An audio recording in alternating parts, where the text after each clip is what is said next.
from the San Francisco Bay Area. This is Athletics Talk Now with Dale Tafoya, one of the fastest growing podcasts about your Oakland A's. Join us as we celebrate the past and embrace the future of A's baseball. Let's jump right into the action with author, host, and journalist Dale Tafoya.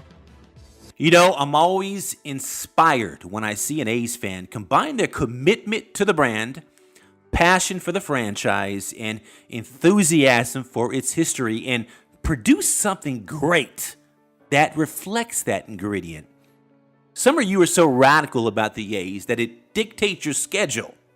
Some of you single ladies, when a guy asks you on a dinner date the night of the A's game, you say, "Sorry, I have plans, but you could join me at the Coliseum."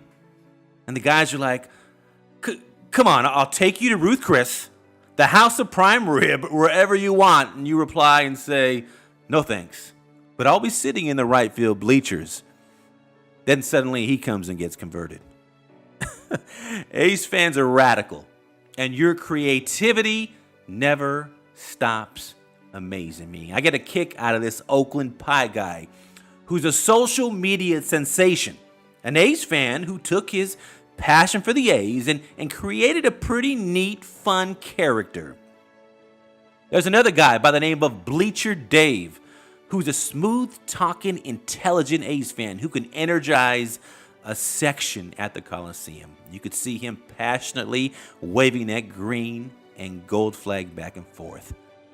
But it's your turn now, A's fan. Welcome, A's fans across the globe. My name is Dale Tafoya, and this is another episode of A's Talk Now, a podcast that celebrates the past and embraces the future of Oakland A's baseball. This is podcast number 128. I know it's been a while, and I'm excited to be back. Please remember, you can listen to every podcast on iTunes. Just search Athletics Talk Now. We're also on the TuneIn radio app for your smartphone, and you could also search Athletics Talk Now for those podcasts. And you can listen to our show directly from our site, which is athleticstalknow.com. And believe me, I can talk baseball with the best of them. But I've been so excited and motivated about A's fans, and nothing excites me more than to watch a casual A's fan suddenly transformed into a radical one. And my two guests on today's podcast were so radical about the green and gold that they channeled their passion, talent, and creativity and established an A's-centric niche for the fan base. And that could be some of you one day. Adam Olsen is joining me during my first segment. Tyler Bleszinski, whom I call the godfather of Athletics Nation, a legendary online community, will follow. But first, 2012, Adam Olsen started designing A's-centric themed apparel because he was tired of all the generic items on the market. His designs and shirts became so popular, A's players started to wear them and show them off on even MLB Network. At one point, A's pitcher A.J. Griffin actually gave him a shout-out on the air. And at the peak of opening day designs, Adam had over 85 active designs. And you could check out his Instagram account. It's at Opening Day Designs. That's at Opening Day Designs. And Adam is joining me on the show. And Adam, tell the listeners how you first became an A's fan. Oh, well, it's been a long journey for me as an A's fan. I've always been a sports fan and a baseball fan first most. So my parents grew up as Giants fans, my brother Giants fan, and I kind of just wanted to become a little rebel and pick the other team across the bay, and chose Oakland. I became a hardcore A's fan in middle school, and that just kind of drove my passion through high school and through college. Mm-hmm. And how did you get involved in graphic design and T-shirts and that genre? Actually, that's just been a hobby of mine. I never went to school for graphic design, but I always liked looking at sports logos and new designs for sports apparel, and I thought, why can't I learn myself? And so I just went through YouTube and Google and taught myself.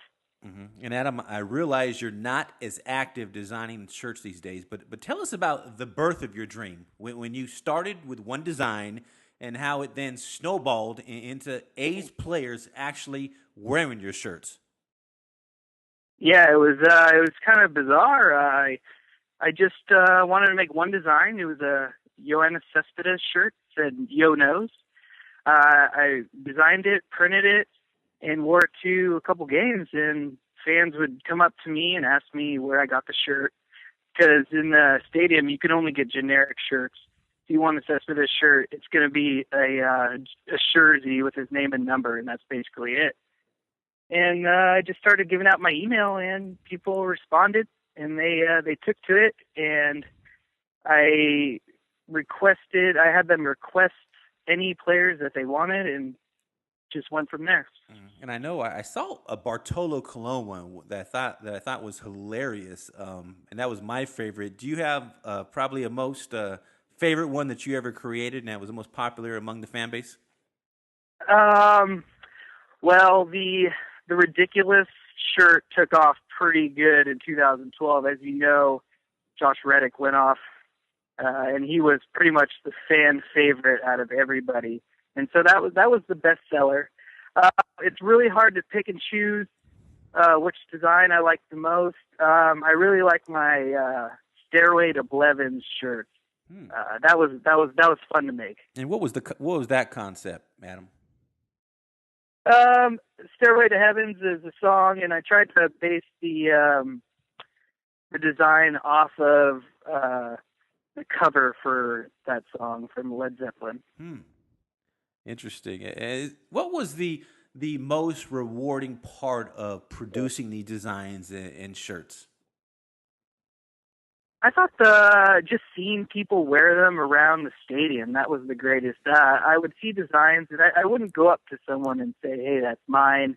I'd be proud that the fan base would come together and support their players.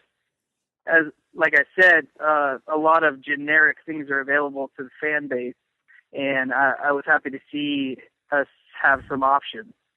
And you know, Adam, sometimes as fans, we don't understand the business side of Major League Baseball. And you told me in preparing for the show that Major League Baseball had sent you a cease and desist, and you had to remove some of the designs. And as fans, we're just having fun promoting our favorite team. And sometimes something like that could be very disheartening. How did you manage to overcome that and still produce some great, cool designs today for A's fans? Well, the cease and desist letter was only for player designs, and I did have a ton of player designs, but I also had designs for coaches, retired Hall of Famers, and stadium announcers, front office, like Billy Beane, and I did not have to take down those, so I still was able to produce designs to give to the fans. And Adam, what advice would you give A's fans, maybe thinking about stepping out and producing a quality product of some sort that reflects their passion and commitment to the A's? And I know when I started this podcast 4 years ago, there wasn't many A's-centered podcasts, but it's all about identifying that niche. What advice would you give those fans? Well, I'd see just if you have a passion for something, go for it. I never got the schooling for it. I just wanted to learn something, and so I took to YouTube and Google to teach myself. And there's a lot of powerful tools that can help people develop skills that they want to acquire. And it's been thousands and thousands of hours teaching myself. Every design started off as a much worse design, and it just took tinkering to get it. You learn some new tricks, and you just go with it from there. You really have some great designs, Adam. I really like the one you did for Josh Donaldson, who's leading the American League third baseman in All-Star voting. Tell us how we can check out your great A's designs on social media. I know you emailed me a few avenues. Yes, I'm really big on Twitter. I tweet a lot, and I can be found at It's Opening Day. And I pretty much post everything that I have through Twitter, and I also use Instagram. That would be at Opening Day Design. And I post designs for T-shirts, but I also make designs for just everything. I made a bunch of designs for the All-Star game coming up, hoping we can get a couple guys voted in. I know we have Josh Donaldson leading the vote, so hoping maybe a design will catch on and people will use it to gather around and vote some players in. That is Adam Olsen, an A's fan who took his passion and launched something special. Adam, thanks for hanging out with us. Thank you very much. Take care. And my next guest has been a huge inspiration to me since I started following his online community, Athletics Nation, back in the early 2000s. From that online community, Tyler Bleszinski founded SB Nation and now Vox Media. Believe me, it's not that easy to generate online traffic, but Athletics Nation has become a huge force among A's fans. And again, Tyler is a diehard A's fan that channeled his enthusiasm and birthed Athletics Nation. Tyler, thanks for joining me. And thanks for having me on, Dale. I appreciate it. Tyler, every time you and I talk about you pioneering Athletics Nation, you're always so humble about it.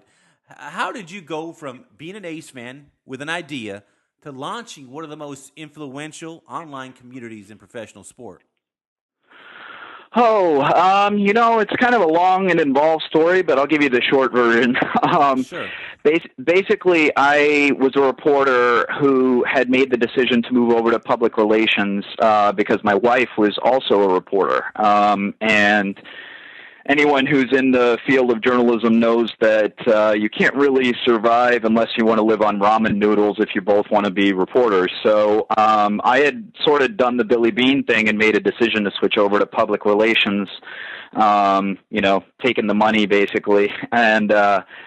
And it was a rough transition for me because my heart was always in journalism. And, when blogging sort of came to be, I realized that I could kind of remove that veil of objectivity that's always existed in journalism, and I could just kind of wear my heart on my sleeve, and that's sort of the impetus behind it, is that I could combine some journalistic principles along with my passion for the A's and sort of just create a place where people could celebrate being an A's fan, but also doing it in a quality way.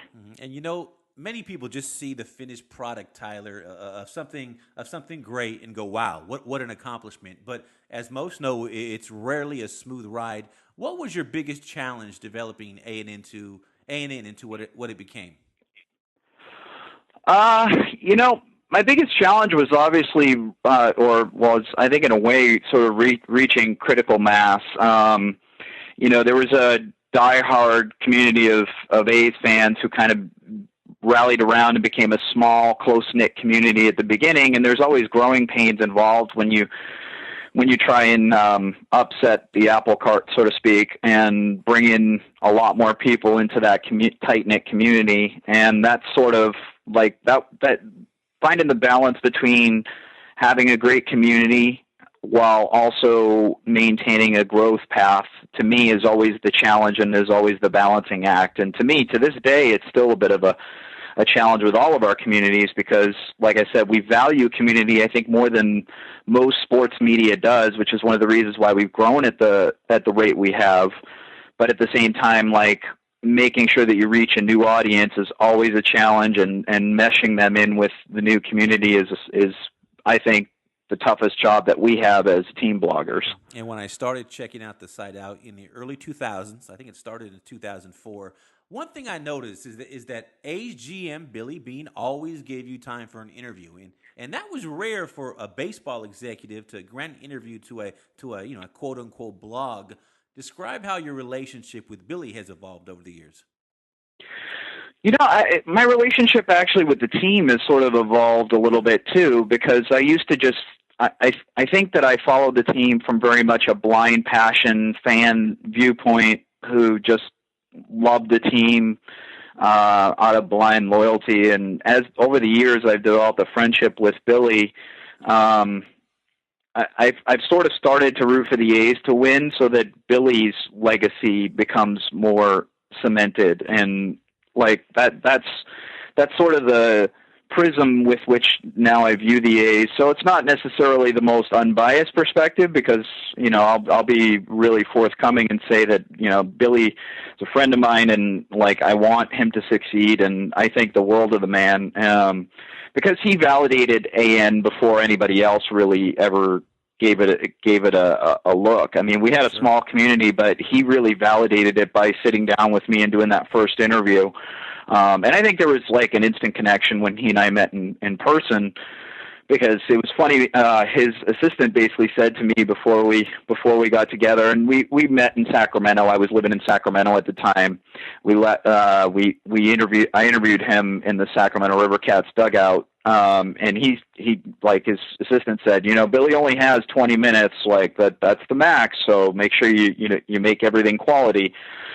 Well, I wound up talking to him for almost 2 hours, and during that first interview. So I realized that at that moment that, we had a pretty good connection and he knew that I was approaching coverage of the team instead of making the assumption that the front office were idiots, that they had reasons behind what they did. And my basic job was to try and understand why they did what they did. And that's sort of the approach that I took. And I think AN carries on that perspective to this day. I mean, I don't write for it anymore, but we have people who like really try and delve in and try and understand what the A's are doing on a day-to-day basis and why they're competitive and why they're successful. And AN always seems to be at the forefront of online communities. What's next for this great community, Les? I think the thing is, like I said, the biggest challenge for us is to always like bring in as many A's fans as possible while maintaining a really high quality, tight knit community. And that's always the goal. That's always the juggling act. We're trying to make sure that we implement product tools that maintain that ability. Because when I started AN, it was basically built on a foundation of two things really, quality and technology. And that's continued, I think, throughout the entire existence of the company. And I think it's permeated the culture of Vox as well overall. I mean, if you go to any one of our properties, we're all about creating new products that empower web native, web digital writers. And that's kind of what we've tried to do across the board. And really that's what we're trying to accomplish with our team blogs as well, as maintaining that quality while also having the technology to make sure that we push the community, push the coverage forward, and make it compelling for people to want to come back and interact day in and day out. And you mentioned going from the journalism world to the public relations, Tyler. For an A's fan who has an idea and dream stirring inside of them to start something like you did and let it reflect their passion for the A's, what would you tell them? Even if you think that you're only going to be doing it for yourself, I was working, really for the first 2 years of starting Athletics Nation. I was still working my public relations job, and I was doing this on the side. It wasn't always good or conducive for my marriage, but it was also great. I mean, it was a great way for me to get my passion out and to do so that my wife, who coincidentally her maiden name is actually Erica Chavez. So, but and I actually, fell in love with her not because of her name. So that was long before Eric Chavez came to be. But no, it helped really in a way that she didn't have to sit there and listen to, my debate over the A's keeping Tejada over Chavez or any of those things. I had an outlet for it now, and that's always a healthy thing, is to find an outlet for your passions. Mm-hmm. And Tyler, tell us about SB Nations, Vox Media. You're very involved in those efforts, and anything you'd like to promote to our listeners.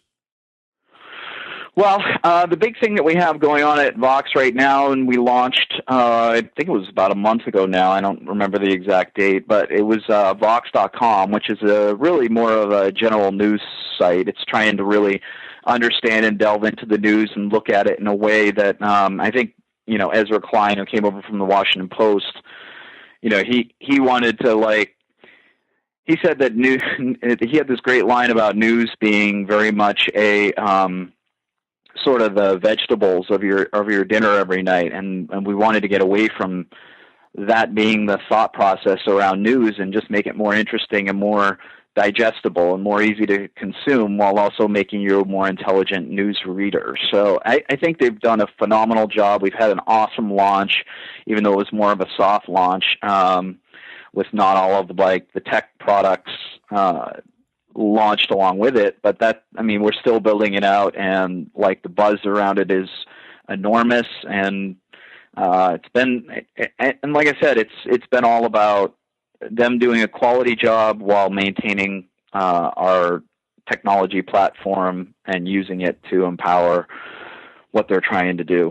So that's really the big thing. Obviously we have other properties as well. We've got The Verge, which is phenomenal. We've got Polygon, which covers games.